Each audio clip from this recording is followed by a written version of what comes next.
our digital case management app is able to show a CHV, their caseload. That's the number of households they have in the program, the number of OVC, and out of those OVC, how many are children living with HIV.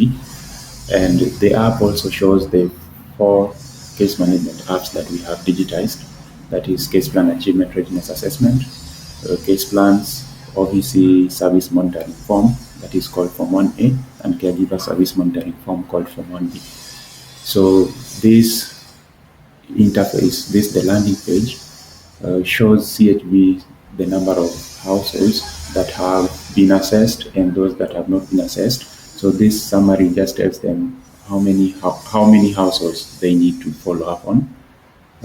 Again, case plans is the same. It shows the number of households with case plans and those without case plans. Form 1A is the same, and Form 1B is the same. So when a CHB wants to do assessment, they are able to navigate to the 4 forms. They can go to CIPARA, and this will show the caregivers that they have.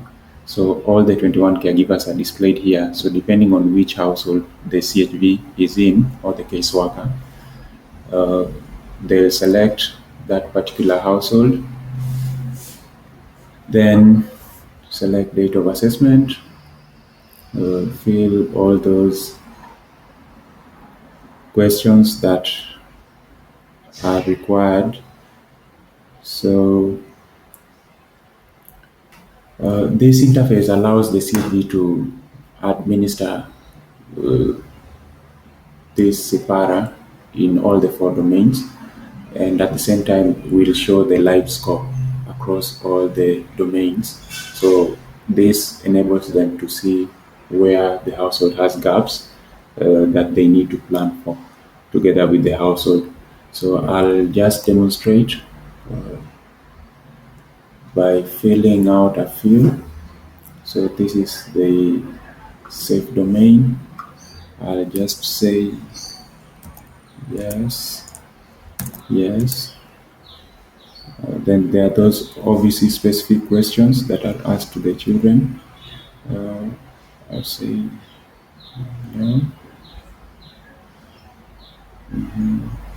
Then say yes, yes. And this one here, no. So from what I've just filled, you can see that safe domain, out of a maximum score of 3, the household has scored 2.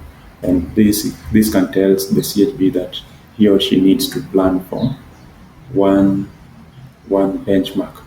And you can see that is benchmark 8.1 that scored no. And that means there's a child in that household without a birth certificate. So that's it. You can move to all the 4 domains. Once the assessment is done, you click submit, and if the device is connected to the internet, this data will be submitted immediately to the project MIS.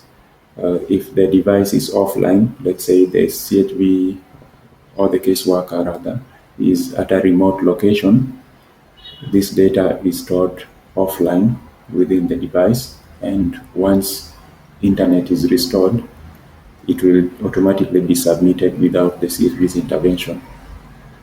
So they are also able to move to case plan for planning purposes. So here there are just a few questions to fill about the household, just to give the profile, whether there are any children who are not enrolled in the program at the time of this assessment. This allows for mop-up.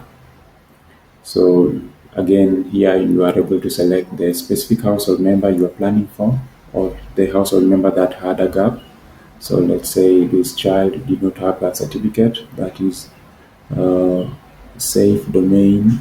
Then the goal is all children below 18 have legal proof of identity. And then we say the child lacks legal document. And then we say support child to acquire legal documents. That is the priority action. And the service to be provided is facilitate or complete referral for acquisition of birth certificate.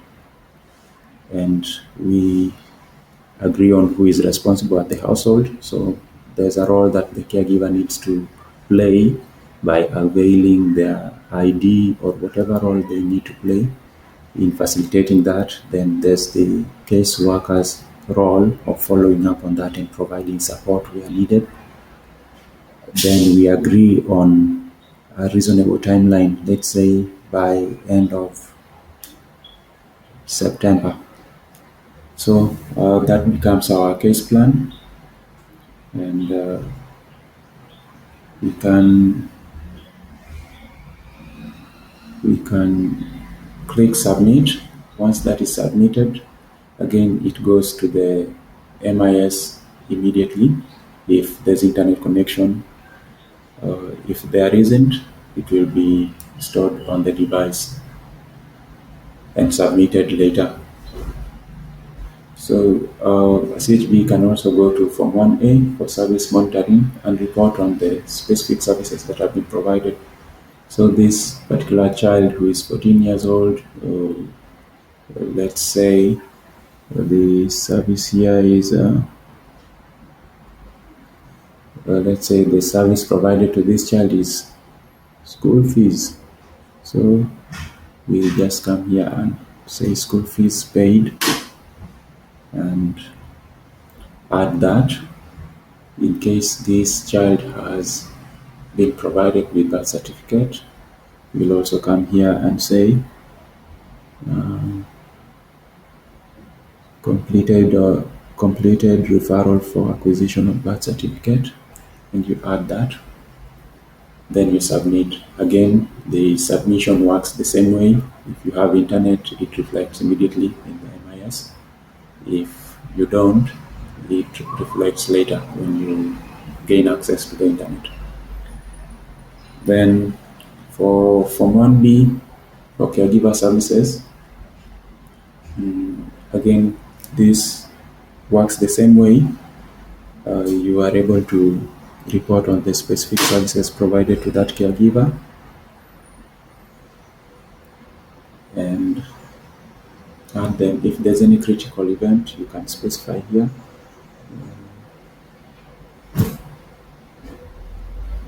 Okay, let's leave it blank. Then you submit that.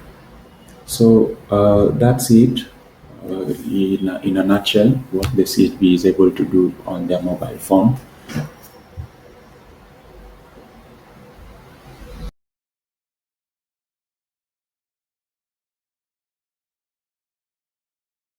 So we saw in the previous video the CHB module of the electronic case management developed by USAID for the child. Now what I'm showing here is the MIS site that is accessible to technical staff to interact with the data that has been collected via mobile. So I'll just highlight a few areas without covering the MIS comprehensively. Of interest is the case management forms that I showed earlier, SIPARA, case plan Form 1A and Form 1B. Now, a technical staff is able to log into the system and go to the case plan achievement readiness assessment section, where they'll be able to see the households and their scores, how they performed in each domain, and their overall case plan achievement SIPARA pathway. We call it pathway, or graduation pathway rather. So from here, one is able to search for a particular household if you want to see how they have performed. And besides this, there's also case plan, which a technical staff can also just search for a household or a child to see what plans are there for them and the timelines, and review whether they are on course towards achieving their case plan. Another form is Form 1A, which is for OBC, and Form 1B is for caregivers. Now these just show the services that have been reported. So one can search for a particular ID or just browse through this list and review all that are labeled pending have not been reviewed by the respective case managers. So the case managers can review the services that have been provided, check whether they are appropriate, and depending on their determination, approve or reject. So if approved, they just update and the system will update that. If rejected, they'll provide a reason for rejecting, and this will go back to the case worker, or delete if it's determined that this record should be deleted. Maybe it was erroneously entered by the case worker. They again can just specify a reason for deleting this record. So that's it for the forms.